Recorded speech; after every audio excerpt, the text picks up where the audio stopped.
નમસ્કાર વિદ્યાર્થી મિત્રો, આપણે ત્રીજા ચેપ્ટરની વાત કરતા હતા સુરેખ પથ પર ગતિ.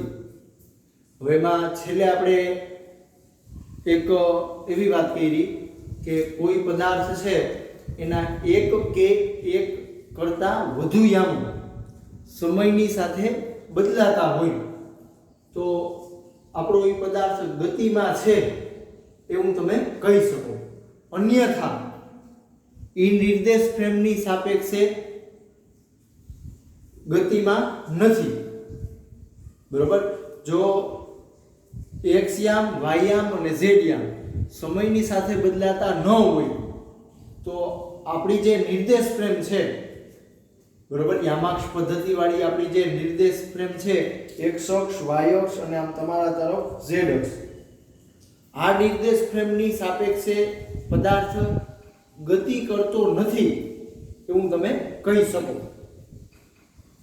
આની ચર્ચા આપણે અગાઉ કરી લીધી.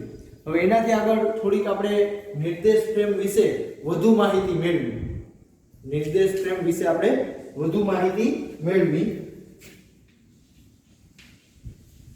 નિર્દેશ ફ્રેમ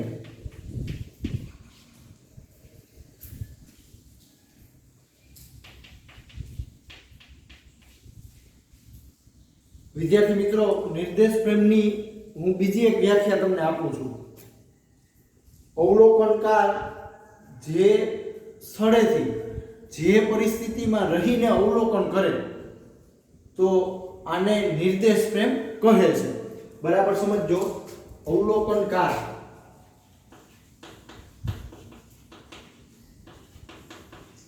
જે સ્થળેથી જે પરિસ્થિતિમાં રહીને અવલોકન કરે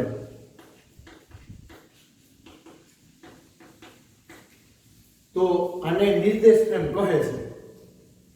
બરાબર વ્યાખ્યા સમજો. અવલોકનકાર એટલે કે અવલોકન લેવા વાળો વ્યક્તિ જે સ્થળેથી જે પરિસ્થિતિમાં રહીને, હવે આપણી પરિસ્થિતિ કઈ કઈ હોઈ શકે?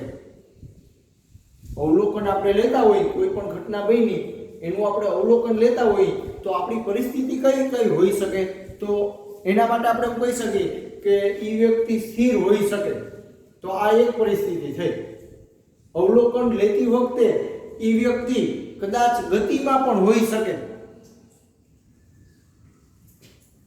બરોબર. એનાથી આગળ ત્રીજી પરિસ્થિતિ તમે એવી પણ લઈ શકો કે અવલોકનકાર છે, બરોબર, એ અવલોકન લેતી વખતે થોડોક વેગ એનો વધી જાય, પાછો એનો વેગ ઘટી જાય, પાછો વેગ વધી જાય, થોડોક વેગ પાછો ઘટી જાય, એટલે કે પ્રવેગવાળી સ્થિતિમાં હોય. એટલે વિદ્યાર્થી મિત્રો, અહીંયા અવલોકન લેવા વાળો વ્યક્તિ છે એની ત્રણ પરિસ્થિતિ હોઈ શકે. કઈ? તો એક તો એ વ્યક્તિ સ્થિર હોય.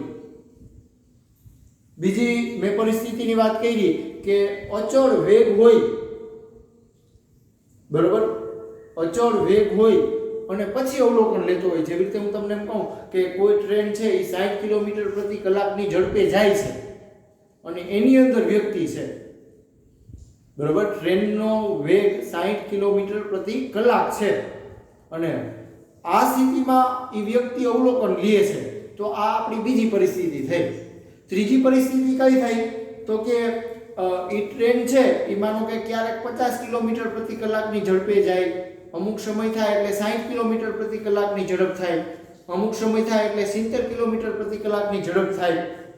તો આવો વેગમાં ફેરફાર થતો હોય અને પછી અવલોકન લેતો હોય તો આ ત્રીજી પરિસ્થિતિ થઈ. અવલોકન લેવા વાળો વ્યક્તિ છે એ એની ત્રણ પરિસ્થિતિ હોઈ શકે. બરોબર, મેં તમને ત્રણેય પરિસ્થિતિની વાત કરી છે. અવલોકનકાર જે સ્થળેથી જે પરિસ્થિતિમાં રહીને અવલોકન કરે છે તો એને નિર્દેશ ફ્રેમ કહે છે.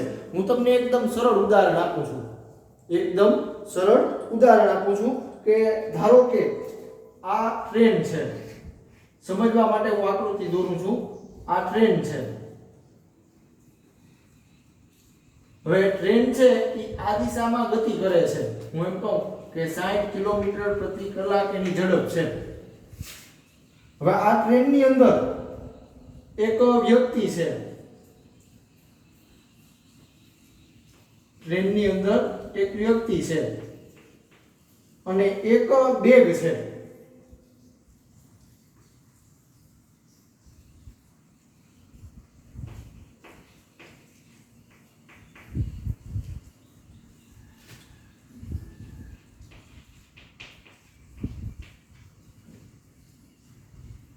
એનાથી આગળ હજી આપણે થોડું વિચારીએ કે અહીંયા જમીન ઉપર કોઈ એક બીજો વ્યક્તિ છે.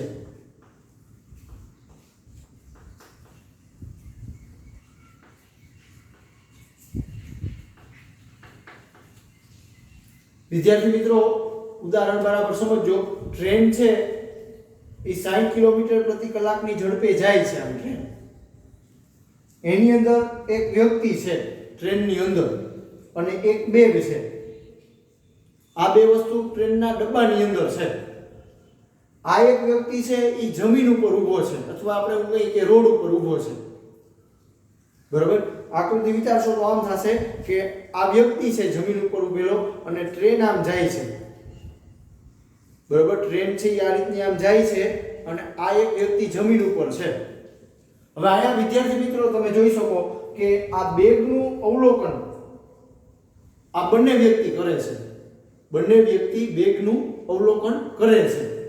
હવે આ વ્યક્તિ છે ટ્રેનની અંદરનો વ્યક્તિ, તો એનું અવલોકન શું આવશે?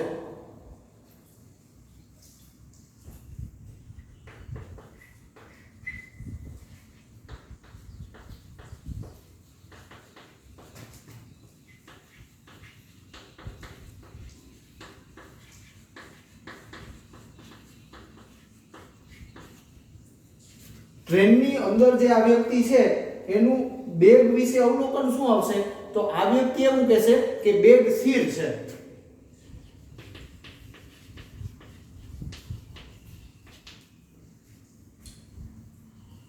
જમીન ઉપર રહેલા વ્યક્તિનું અવલોકન શું આવશે?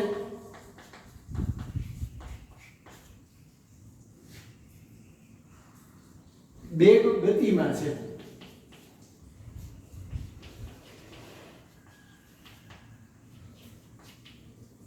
વિદ્યાર્થી મિત્રો, બંને વ્યક્તિ છે, આ વ્યક્તિ ટ્રેનની અંદર છે અને આ વ્યક્તિ જમીન ઉપર છે.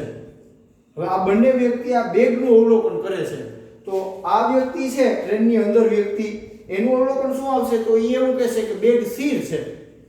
જ્યારે આ વ્યક્તિ છે જમીન ઉપર ઊભેલો વ્યક્તિ, એવું કહેશે કે બેગ ગતિમાં છે.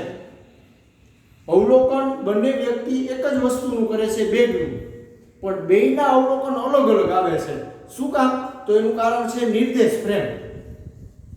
આ વ્યક્તિ છે ટ્રેનની અંદરનો વ્યક્તિ, એના માટે નિર્દેશ ફ્રેમ કઈ થઈ? ટ્રેન 60 કિલોમીટર પ્રતિ કલાકની ઝડપે જતી ટ્રેન છે એ આ વ્યક્તિની નિર્દેશ ફ્રેમ થઈ. એટલે કે આ વ્યક્તિની ઈ યામાક્ષ પદ્ધતિ થઈ. આ વ્યક્તિ છે બરોબર, એના માટે નિર્દેશ ફ્રેમ કઈ થઈ? તો કે એના માટે નિર્દેશ ફ્રેમ જમીન થઈ, પૃથ્વી. એટલે કહેવાનો મતલબ એવો છે કે આપણી અવલોકન લેવાની પરિસ્થિતિ બદલાય. તમે જોઈ શકો કોઈ અવલોકન લેવાની અહીંયા પરિસ્થિતિ અને અવલોકન લેવાની આ વ્યક્તિની પરિસ્થિતિ, બેયની પરિસ્થિતિ અલગ અલગ છે. હવે પરિસ્થિતિ બેયની અલગ અલગ છે અવલોકન લેવાની, તો બેયના અવલોકન પણ બદલાઈ જાય છે. એટલે અર્થ એવો નીકળે કે નિર્દેશ ફ્રેમ બેયની અલગ અલગ છે, એટલે આપણું આખું અવલોકન છે એ બદલાઈ જાય છે. આનાથી આગળ આપણે બીજું કોઈ એક ઉદાહરણ વિચારીએ. બરોબર, પેલાનું આપણે થોડીક વાત કરી દઈએ કે ટ્રેનની અંદર રહેલા વ્યક્તિ છે તો એની નિર્દેશ ફ્રેમ કઈ થઈ?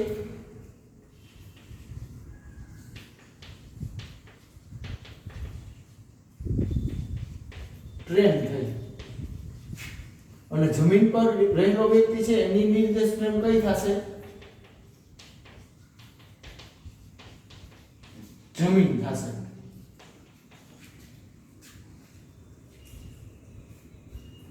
હવે આવી રીતે આપણે દરેકને અનુભવ છે, બરાબર. આવી જ રીતે બીજું ઉદાહરણ લેવું હોય તો પણ તમે લઈ શકો કે ટ્રેનની અંદર આપણે બેઠા હોઈએ, બરાબર. ટ્રેનની અંદર આપણે બેઠા હોઈએ અને ટ્રેન ગતિ કરતી હોય, બરાબર. ટ્રેન ગતિ કરે છે અને એની અંદર આપણે બેઠા હોઈએ તો આપણને એવું લાગે કે વૃક્ષો છે એ વિરુદ્ધ દિશામાં ગતિ કરતા હોય એવો આપણને ભાસ થાય છે. આ તમારા દરેક વ્યક્તિનો અનુભવ છે, બરાબર. તમે જોયું હશે, અનુભવ્યું હશે કે કોઈ પણ વાહનમાં આપણે બેઠા હોઈએ, રિક્ષા હોય કે ટ્રેન હોય કે બસ હોય, તો આપણું વાહન જે દિશામાં ગતિ કરતું હોય એનાથી વિરુદ્ધ દિશામાં વૃક્ષો ગતિ કરતા હોય એવો આપણને ભાસ થાય છે. હવે આ વૃક્ષ છે એનું અવલોકન જો કોઈ વ્યક્તિ જમીન ઉપરથી લે, રોડ ઉપર ઊભીને લેશે આ જ વૃક્ષનું અવલોકન, તો એ વ્યક્તિનું અવલોકન એવું આવશે કે વૃક્ષ સ્થિર છે, બરોબર. વિદ્યાર્થી મિત્રો, આપણે આ એક બીજું ઉદાહરણ હું તમને આપું છું કે આ માનો કે આપણી ટ્રેન છે. હવે આ ટ્રેન આ દિશામાં ગતિ કરે છે, આપણે એવું વિચારીએ. હવે આની અંદર વ્યક્તિ હોય એ એક અવલોકન લે છે અને એક વ્યક્તિ આ જમીન ઉપર છે. હવે આયા માનો કે આપણે એવું વિચારીએ કે કોઈ વૃક્ષ છે,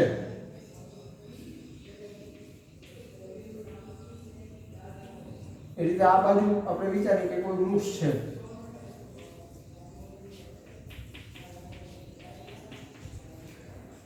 હવે વિદ્યાર્થી મિત્રો, અહીંયા તમે જોઈ શકો કે આ વ્યક્તિ છે, આ વ્યક્તિ ટ્રેનની અંદરનો વ્યક્તિ, બરોબર. ટ્રેન આપણી આમ જાય છે તો વૃક્ષો આ દિશામાં ગતિ કરતા હોય એવું એને લાગશે, બરોબર. આ વ્યક્તિ છે એની ગતિ આ તરફ છે તો વૃક્ષો એનાથી વિરુદ્ધ દિશામાં ગતિ કરતા હોય એવો એને ભાસ થાય છે. જ્યારે આ વ્યક્તિ છે એનું અવલોકન શું આવશે? એનું અવલોકન એવું આવશે કે આ વૃક્ષો સ્થિર છે. તો અહીંયા પણ તમે જોઈ શકો કે આ વ્યક્તિની નિર્દેશ ફ્રેમ છે એ ટ્રેન છે. ટ્રેનની અંદર રહીને વ્યક્તિ અવલોકન લે છે. આ વ્યક્તિ છે, બરોબર, તો એના માટે નિર્દેશ ફ્રેમ થઈ આપણી જમીન, બરોબર. એટલે આ વ્યક્તિનું અવલોકન અને આ વ્યક્તિનું અવલોકન બે અલગ આવે છે, કારણ કે આપણી નિર્દેશ ફ્રેમ છે એ બદલાઈ જાય છે. એટલે વ્યાખ્યા મેં તમને કીધી છે કે અવલોકનકાર જે સ્થળેથી જે પરિસ્થિતિમાં રહીને અવલોકન કરે એને નિર્દેશ ફ્રેમ કહે છે, બરોબર. આ વ્યક્તિ છે તો એની નિર્દેશ ફ્રેમ થશે ટ્રેન, આ વ્યક્તિ છે તો એની નિર્દેશ ફ્રેમ થશે જમીન. હવે આવી જ રીતે તમે બીજા પણ ઘણા બધા ઉદાહરણ વિચારી શકો, બરોબર. એરોપ્લેન અંદરનો વ્યક્તિ અને એરપોર્ટની અંદર રહેલો વ્યક્તિ, બરોબર. એરપોર્ટની અંદર જમીન ઉપર ઊભેલો વ્યક્તિ અને પ્લેનની અંદર રહેલો વ્યક્તિ, બરોબર. પ્લેન છે આમ ગતિ કરતું હોય અને એની અંદર કોઈ વ્યક્તિ વિચારો, અને એરોપ્લેનનો જે આપણે વાત કરી કે અહીંયા પ્લેટફોર્મ જે હોય એના ઉપર ઊભેલો કોઈ વ્યક્તિ હોય તો એ સ્થિર હશે. તો આવી રીતે તમે નિર્દેશ ફ્રેમ માટે બીજા પણ ઉદાહરણો વિચારી શકો. હવે વિદ્યાર્થી મિત્રો, આપણી જે યામાક્ષ પદ્ધતિ છે જેને આપણે આમ દર્શાવી,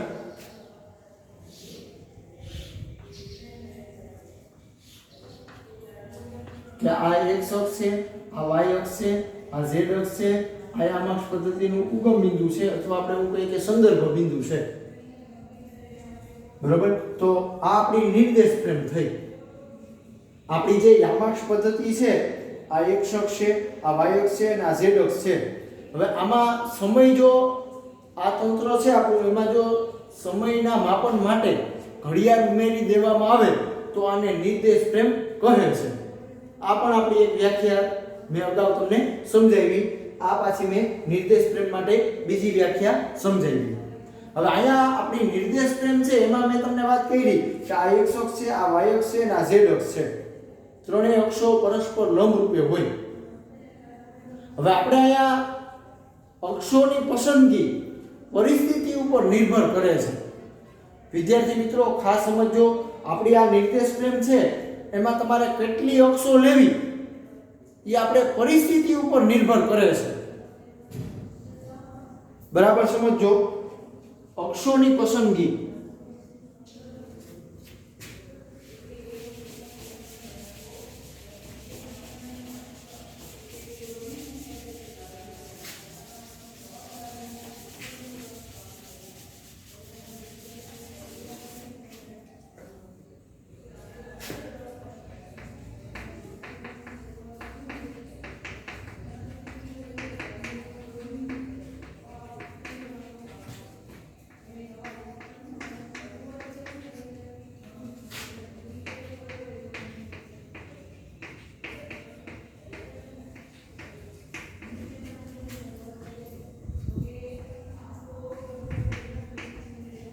બાકી બરાબર સમજો કે નિર્દેશ પ્રેમમાં આપણી જે ત્રણ અક્ષો હોય કે આપણે કહીએ કે આ x અક્ષ છે, આ y અક્ષ છે, આમ તમારા તરફ z અક્ષ છે. હવે આપણે આ અક્ષો કેટલી લેવી એની પસંદગી પરિસ્થિતિ ઉપર નિર્ભર કરે છે. હવે હું તમને એમ કહું કે કોઈ કાર છે એ ગતિ કરે છે, કોઈ કાર છે એ સડક ઉપર ગતિ કરે છે. એટલે સમજવા માટે હું આકૃતિ દોરું કે આમાંનો કે કોઈ રસ્તો છે. હવે આમાં કોઈ કાર છે એ ગતિ કરે છે. આકૃતિ છે એ હું સમજવા માટે દોરું છું.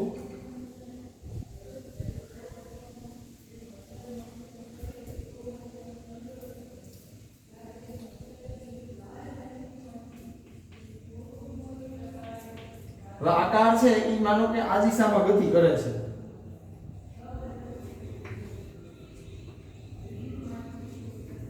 એટલે મતલબ શું થયો કે આ કાર છે એ સુરેખ પથ પર ગતિ કરે છે.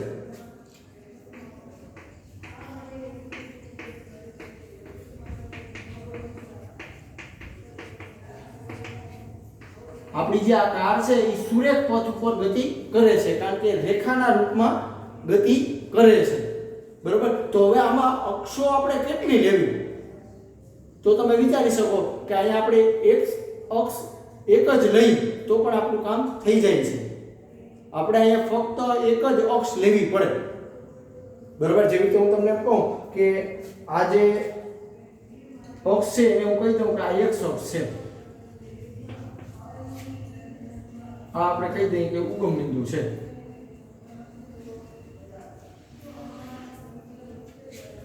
સુરેખ પથ પર ગતિ કરે છે એટલે કે એક પરિમાણમાં ગતિ થતી હોય.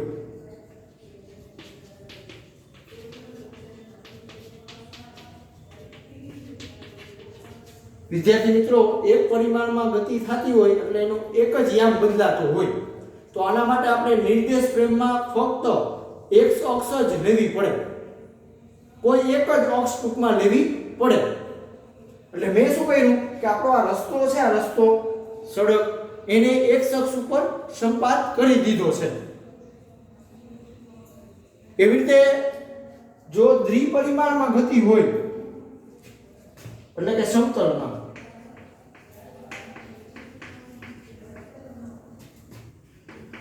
અથવા આપણે એવું કહીએ કે દ્વિપરિમાણમાં ગતિ હોય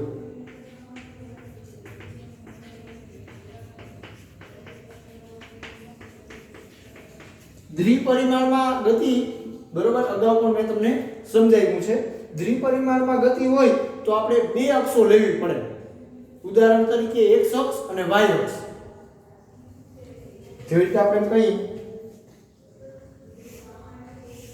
કે આ x અક્ષ છે, આ y અક્ષ છે અને આ યામાક્ષ પદ્ધતિનું ઉગમ બિંદુ છે. એટલે વિદ્યાર્થી મિત્રો, દ્વિપરિમાણમાં કઈ ગતિ અથવા આપણે એમ કહીએ કે સમતલમાં ગતિ, તો એના માટે પણ આપણે નિર્દેશ પ્રેમમાં બે અક્ષો લેવી પડે, x અક્ષ અને y અક્ષ. બીજું શું જોઈએ તો કે સંદર્ભ બિંદુ કયો કે ઉગમ બિંદુ કયો. બરોબર. એવી રીતે ત્રિપરિમાણમાં ગતિ થતી હોય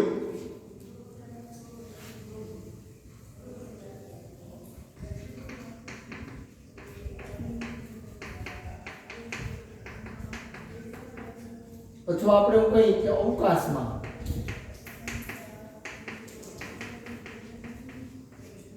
તો એના માટે આપણે આ રીતે ત્રણ અક્ષો લેવી પડે અને એક સંદર્ભ બિંદુ લેવું પડે અથવા આપણે એવું કહીએ કે ઉગમ બિંદુ.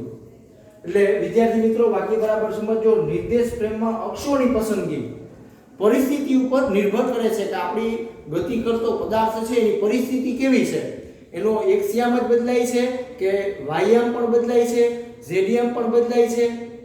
બરોબર. આ એની જે પરિસ્થિતિ છે એના ઉપર અક્ષોની પસંદગી છે એ આધાર રાખે છે. એટલે એકદમ સરળ મેં તમને ઉદાહરણ આપ્યા કે સુરેખ પથ પર ગતિ થતી હોય તો તમારે એક અક્ષ જ લેવી પડે અથવા આપણે એવું કહીએ કે કોઈ પણ એક અક્ષ લેવી પડે. સમતલમાં ગતિ એટલે કે દ્વિપરિમાણમાં ગતિ થતી હોય તો એના માટે આપણે બે અક્ષો અને એક સંદર્ભ બિંદુ લેવું પડે. ત્રિપરિમાણમાં ગતિ થતી હોય અથવા આપણે એવું કહીએ કે અવકાશમાં ગતિ થતી હોય તો એના માટે આપણે ત્રણ અક્ષો લેવી પડે. એટલે વિદ્યાર્થી મિત્રો, આ મેં તમને એકદમ સરળ ઉદાહરણ આપીને સમજાવ્યું છે. હવે એનાથી આપણે આગળ વધી કે કોઈ ઘટનાના વર્ણનનો આધાર વર્ણન માટે પસંદ કરેલ નિર્દેશ ફ્રેમ ઉપર છે. આ વસ્તુ પણ મેં તમને સમજાવી દીધી છે. કોઈ પણ ઘટના હોય, કોઈ પણ ગતિ હોય, એના વર્ણનનો આધાર નિર્દેશ ફ્રેમ ઉપર છે. જેવી રીતે મેં તમને હમણાં બે ઉદાહરણ આપ્યા, બરોબર? બે ઉદાહરણ આપ્યા, એક બેગ વાળું અને એક આ વૃક્ષ વાળું, બરોબર? તો બેયમાં તમે જોઈ શકો કે આપણી નિર્દેશ ફ્રેમ અલગ અલગ હોય તો આપણું અવલોકન છે, આપણું વર્ણન છે એ બદલાઈ જાય છે. કોઈ ઘટનાના વર્ણનનો આધાર વર્ણન માટે પસંદ કરેલ નિર્દેશ ફ્રેમ પર છે. આ બે ઉદાહરણ મેં તમને આપ્યા. એક બેગ વાળું ઉદાહરણ આકૃતિ દોરીને સમજાવ્યું, બીજું ઉદાહરણ આ વૃક્ષ વાળું મેં તમને સમજાવ્યું. બેયમાં તમે જોઈ શકો કે અવલોકન લેવાની પરિસ્થિતિ એટલે કે આપણી નિર્દેશ ફ્રેમ બદલે તો આપણું અવલોકન છે એ બદલાઈ જાય છે, બરોબર? આ વ્યક્તિ છે તો એના માટે આ વૃક્ષો ગતિ કરે છે, ગતિમાં છે, બરોબર? આ વ્યક્તિ છે એનું અવલોકન એવું છે કે વૃક્ષો સ્થિર છે. શું કામ? બેયના અવલોકન અલગ અલગ છે તો કે બેયની નિર્દેશ ફ્રેમ અલગ અલગ છે. એટલે વર્ણનનો આધાર છે એ આપણી નિર્દેશ ફ્રેમ ઉપર છે. બીજું એક આપણે ઉદાહરણ લઈએ કે માનો કે કોઈ કાર છે એ સડક ઉપર ગતિ કરે છે. આ જ આપણે ઉદાહરણ લઈએ. આ કાર છે એ સડક ઉપર આમ ગતિ કરે છે. હવે અહીંયા પણ તમે વિચારી શકો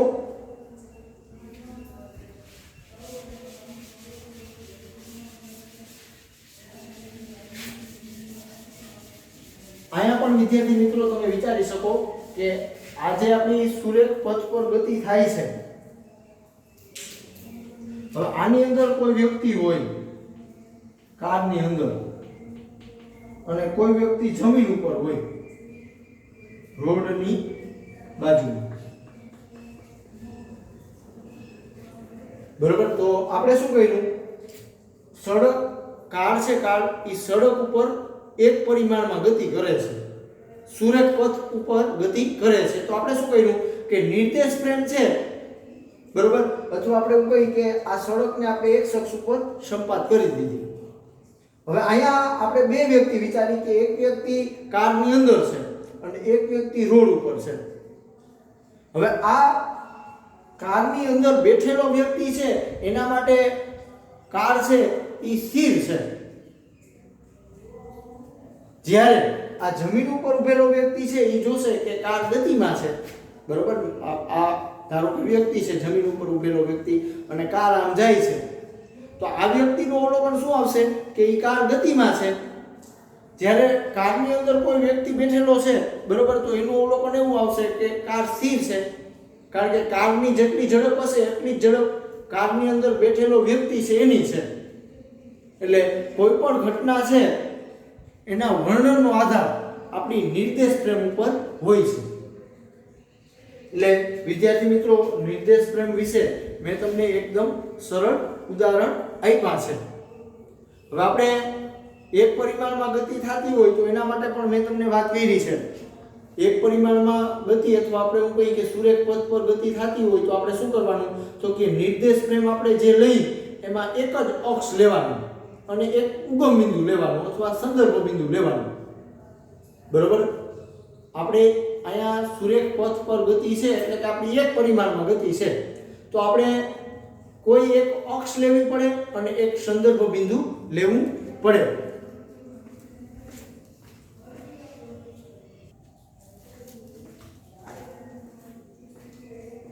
વિદ્યાર્થી મિત્રો, અહીંયા આપણે એક ઉદાહરણ વિચારીએ કે કોઈ કાર છે એ સુરેખ પથ પર ગતિ કરે છે.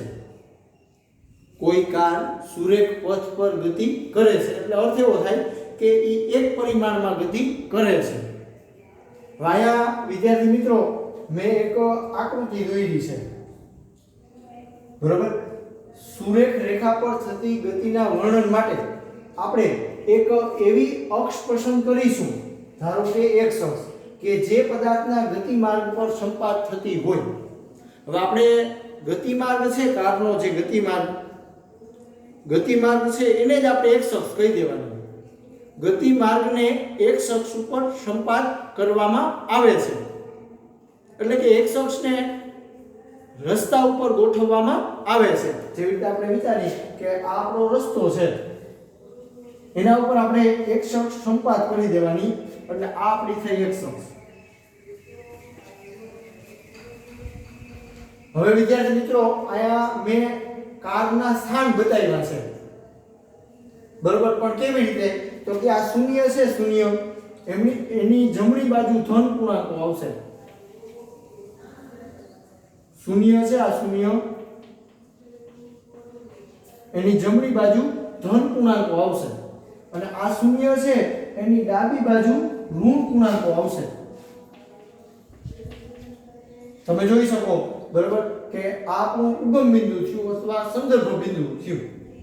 આ આપણી x અક્ષ છે, આ આપણી x અક્ષ છે, એનું આ ઉગમ બિંદુ છે, અથવા તમે એવું કહો કે સંદર્ભ બિંદુ છે.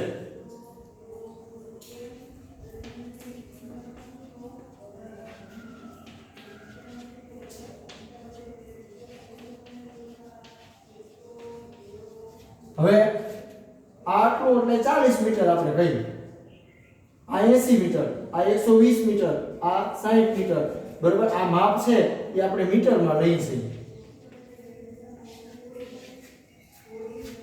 હવે અહીંથી કાર છે, બરોબર, હું વિચારું કે શરૂઆતમાં શૂન્ય ઉપર છે કાર, ઉગમ બિંદુ ઉપર છે.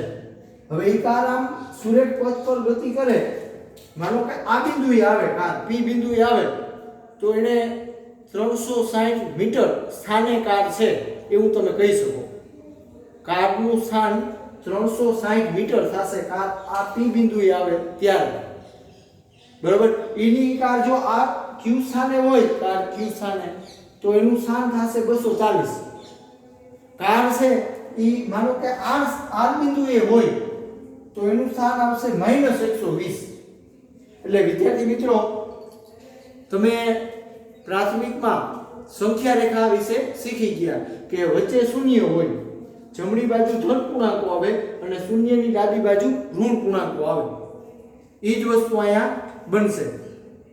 આકૃતિમાં દર્શાવ્યા પ્રમાણે P બિંદુ છે તો એનું સ્થાન થયું 360 મીટર, Q બિંદુ છે તો એનું સ્થાન થશે 240 મીટર, અને R બિંદુ છે તો એનું સ્થાન આવશે -120 મીટર.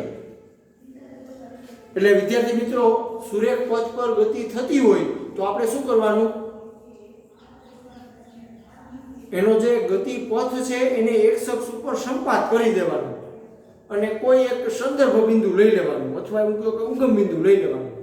પછી તમે કોઈ પણ સ્થાન જાણવું હોય, કારનું કોઈ પણ સમયે સ્થાન જાણવું હોય તો તમે સરળતાથી જાણી શકો. એટલે આપણે આ ચેપ્ટરમાં સુરેખ પથ પર ગતિ છે એટલે કે એક પરિમાણમાં ગતિની જ વાત કરવાની છે, બરોબર. એટલે કે કાં કાર આમ આગળ જતી હોય અને કાં કાર આમ પાછળ આવતી હોય, આ પ્રકારની ગતિનો જ આપણે અહીંયા અભ્યાસ કરવાનો છે. વિદ્યાર્થી મિત્રો, આજે જે આપણે શીખ્યા, બરોબર, એમાં એક તો નિર્દેશ ફ્રેમ એટલે શું, બરોબર, નિર્દેશ ફ્રેમ એટલે શું, આ તમારે પ્રશ્ન છે એ હોમવર્કમાં. આનાથી આગળ આપણે આગળના લેક્ચરમાં પથ લંબાઈ છે, સ્થાનાંતર છે, એની આપણે ચર્ચા કરીશું.